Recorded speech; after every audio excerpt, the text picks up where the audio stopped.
Mike Bohn joined now by Shawne Merriman from Lights Out Xtreme Fighting. Shawne, I know we got a lot going on with the promotion. Kind of want to talk about the year that was, the year that's to come.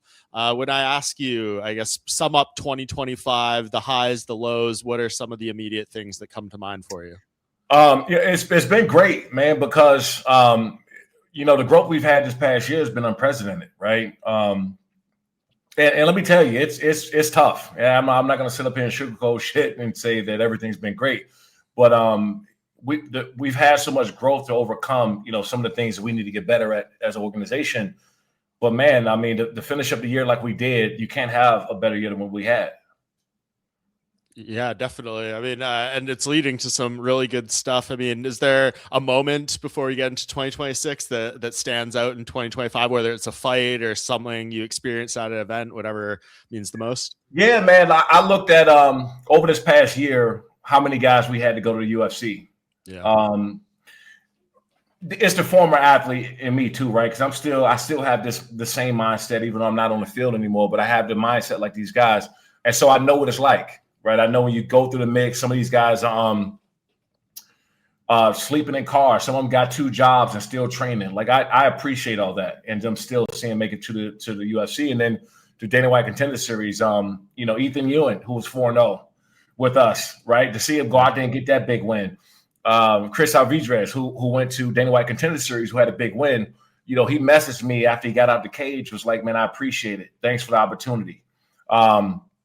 Gosh, man, John Paul, who had some fights with us as well, who had fought in Dana White Contender Series, I think, some months ago. Yeah, and the list goes on. And so, I kind of measure that as far as who we are as talent wise with Lights Out Xtreme Fighting. But man, that's been cool. And then finish up. We got more guys. We got more guys right now in talks, and we hope that they come and have another fight or two for us, before they get called up. Yeah. But that's the measuring stick when it comes to talent, right? That I look at, man. So that's the part that really I love the most. Do you think this year, just for I guess regional MMA, you could call it as a whole, was a positive or a negative? Because you're seeing even right now, there's all this talk about what's the future of UFC Fight Pass. I know you have your own deals, but that's obviously been a very important platform for regional promotions. Things could be changing in the coming years, deals maybe getting dropped, picked up. Do you think things are healthy right now as a whole? Well, I think look, this industry is going to change in general, and there's a lot of regional promotions that are going to drop off because they're just not making any money, and so that's why we got ahead of the game by implementing some of the tech platforms that we have with PT, like for example PTF with the AI advertising technology, with the sponsorships change on the map, right? We just went commercial with that, and we're about to announce a big deal too, to license out that technology to another big organization to help revenue, right? Also Shot Tracker with the chips and the gloves. We're gonna go commercial with that. I'm trying to have it ready by our next fight, February 7th. But the chips and the gloves will allow the fans to sit back and watch and see in live data G-force of a punch, velocity and speed and accuracy, and shoot out live data that can be used for betting companies, healthcare companies, and we're gonna license out that data to other regional promotions. I already saw this coming. I saw this coming because it's a tough business in a very crowded market. So you have to do something not only to stay alive, but to scale, right? We're not in this business to stay the same. We want to compete. We want to be known as one of the best organizations in the world. And I think we're on a good path to do that. Absolutely. And it seems like it's leading to, some bigger broadcast deals and agreements. I know you did some stuff. I believe it's ESPN Deportes, right? Or Latin America. So Latin America, yes. Yeah, we just went live our last fight, December 6th, Latin America, ESPN Latin America. And that said a lot for us, right? Now, and for many reasons. And we had some great partners in the past, but to be on the platform now with ESPN, so now we're more global than we ever were, and we got more announcements in other regions coming here soon in the next 30 to 45 days. That's what this whole thing is about. Sometimes you can be doing something great, but if nobody see you, that you don't know, right? Nobody know about it, and now we're being put on the map globally, and we're going to keep growing from there. What's I know you said there's more announcements to come and they could be ESPN related, but even with this deal coming together, what's your sense on that company's commitment to MMA going forward. Obviously, big questions with the UFC leaving. They have 1 year left on their PFL deal. We don't know what the future is beyond that, but do you see their investment even beyond post UFC life? Well, look, I think the biggest thing for us, that said a lot for us to be, we signed a multi-year deal. We guaranteed them. I think the deal is 11 fights for the year. And we're going to see what happens. I think that, MMA is such a global sport. Obviously, playing in the NFL is more U.S. based. Now, the NFL is getting bigger globally. But as far as combat sports, it's global. And to now have a global platform, it shows at least that they still interested. And as long as we keep putting on the big fights and we're growing, we hope that they're open to open us up to more regions of the world, man. I think it's time. I think it's that time for us. Yeah, interesting. So what I'm kind of hearing is, especially with your deal, with the PFL deal, maybe this is a big determining year on how they want to proceed in 2027 and beyond. Yeah, and the crazy thing is, not even because I hate to be compared to anybody or chasing. I think there's a lot of promotions chasing the UFC and put themselves in really bad shape for doing it. And our goal is not to chase anybody, but to create lanes that aren't there. Right. We don't want to be anything. We don't want to be the UFC. We don't even have aspirations in doing that. Like I just said, when I get text messages from guys that fought for us and they get that opportunity, like that's pretty cool. And we're good with that, especially right now. And, I think there's multiple, MMA organizations that's like chasing the rainbow and spin their way to the top. And that's not our formula, man. We're growing beyond belief. We're doing it organically. We're doing it the right way. And so as long as we keep producing these top level fighters and increasing what's going on in our organization, like we literally don't care what anybody else is really doing, because we're doing something different that's not there. Yeah. And you've said to me many times before when we've talked that you really enjoy the, reality of being like a place that grows the next UFC fighters and all that stuff. And we've seen the success. Has it become more or less challenging in that regard with just like Dana White's Contender Series? They still do the Ultimate Fighter, just like, you're wanting to get those guys on those shows anyways, but it seems like the amount of episodes they do, all that stuff, like it's really... There's not much opportunity. They might have one fight with you, then be gone, right?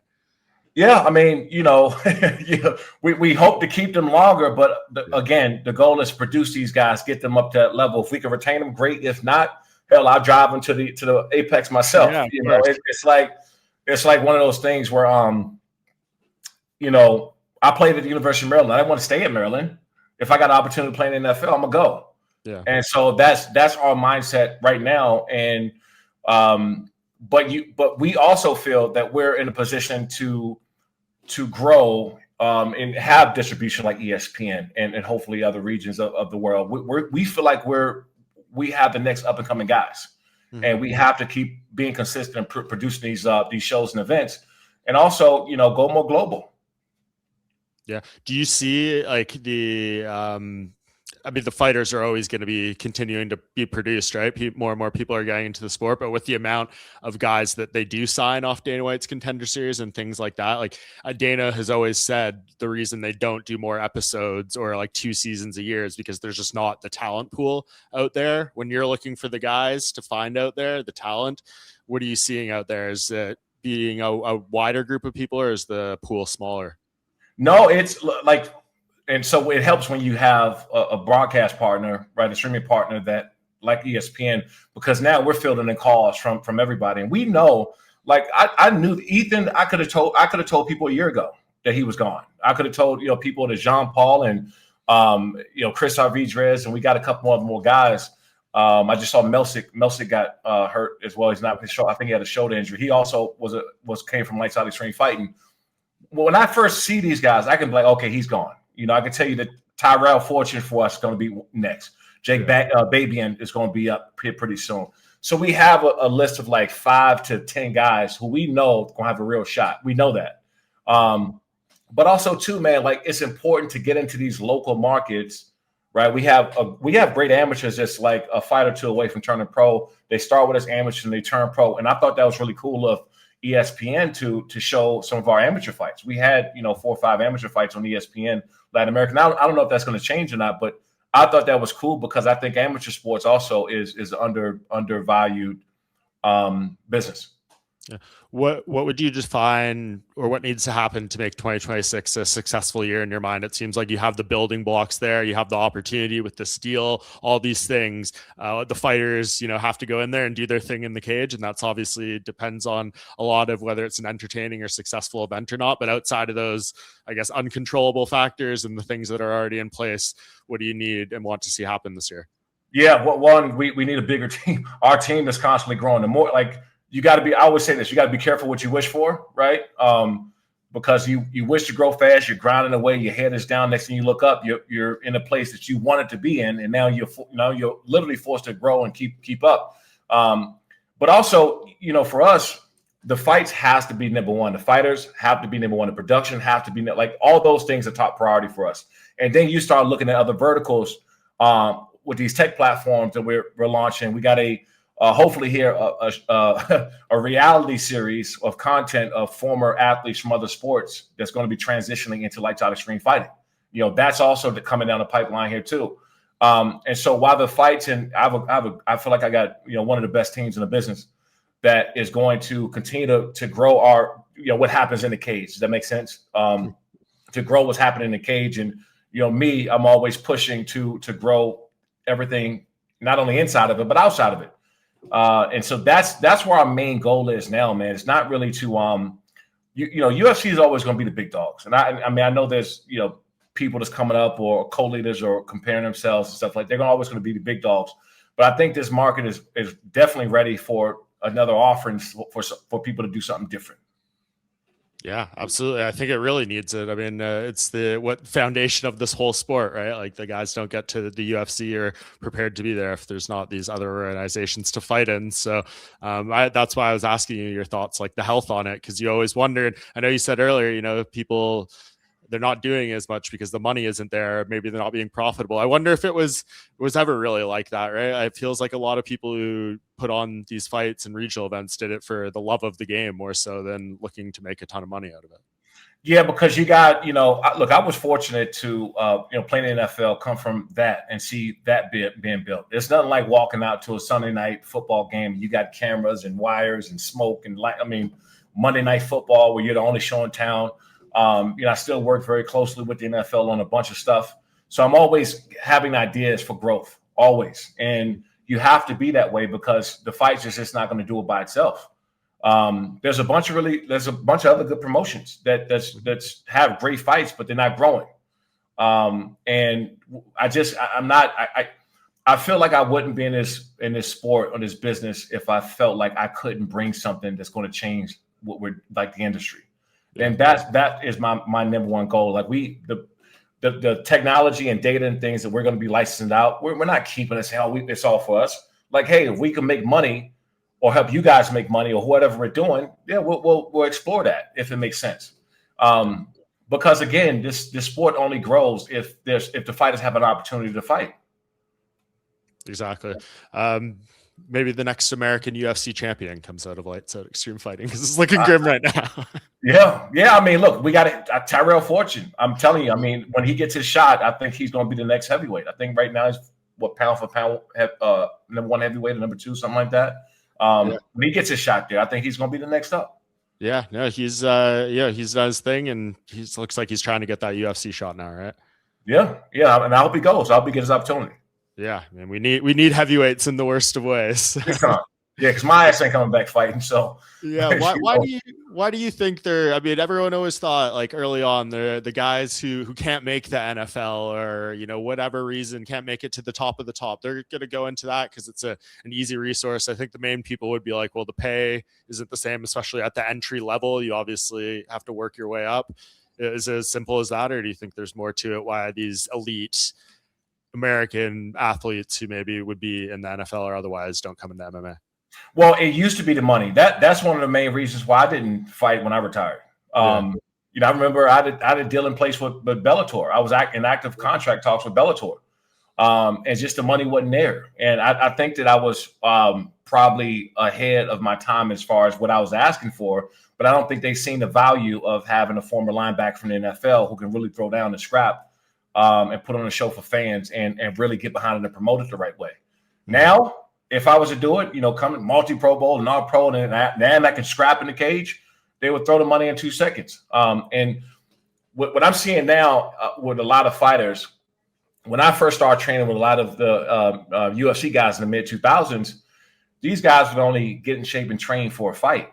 Now that the money is getting greater and there's opportunity, they're staying in shape all year. They got nutritionists, they got therapists, they got, so it's becoming what the NFL was, right? 40, 50 years ago. MMA is just behind the curve because they started later. But now you're seeing some of these athletes taking care of their bodies, putting money into their bodies, not sitting around drinking, sitting on their ass, and then, getting in shape, losing 40 pounds for a fight. These guys are now, because the money is there and the opportunity is there, they're taking care of their bodies because they know it's real, it's a pot of gold at the end of that tunnel.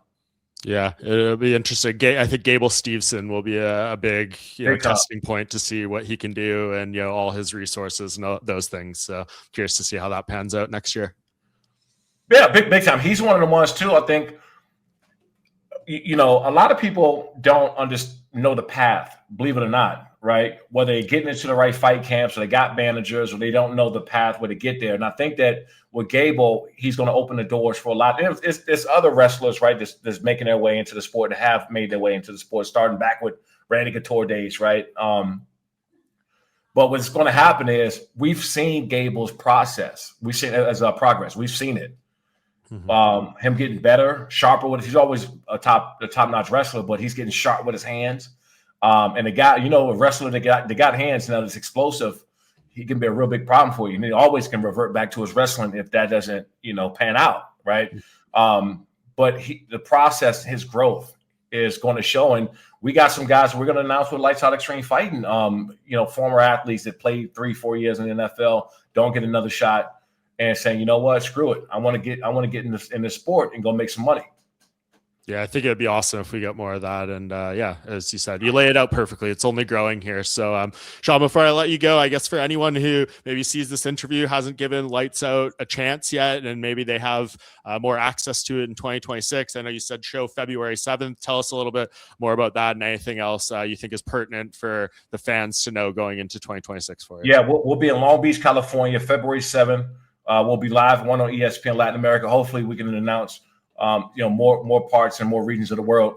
But we're growing, and we want the best of the best, and we're going to keep growing the team. And this is fun as hell, man. I mean, we talk about Phillip Rivers. I was just talking about Phillip Rivers getting back on the field this weekend, and I was like, man, if I didn't do what I'm doing now in love, I would have went back and played 6 years ago myself. I was still getting calls. I love what I'm doing, man. This is what gets me out of bed in the morning. This feels like I'm running out the stadium with 70,000 screaming people, man. This gets me going, and we want to be recognized for it. No, I love to hear that. And I know for athletes in any sport, not just MMA, because the MMA fans might be watching, the post-competition life, no matter how much money you've made, can always be a tricky challenge. So it's always nice to see someone like yourself who's navigated so well, Shawne. And it's always a pleasure to speak to you. I hope the holidays and the new year treat you well, and definitely look forward to catching up again at some point in 26 to talk about all the great things you've been doing. You got to appreciate you, Mike. Thanks, man. Thanks for y'all support too, by the way. More regional promotions and up-and-coming promotions need this kind of help. We've done well, and we got more and more announcements on the way, but this is really appreciated. For sure. No, what goes around comes around in the sport, and every level is needed to make this whole thing work, man. So it's what you're doing is very, very important. So we appreciate it. You got it. Thank you.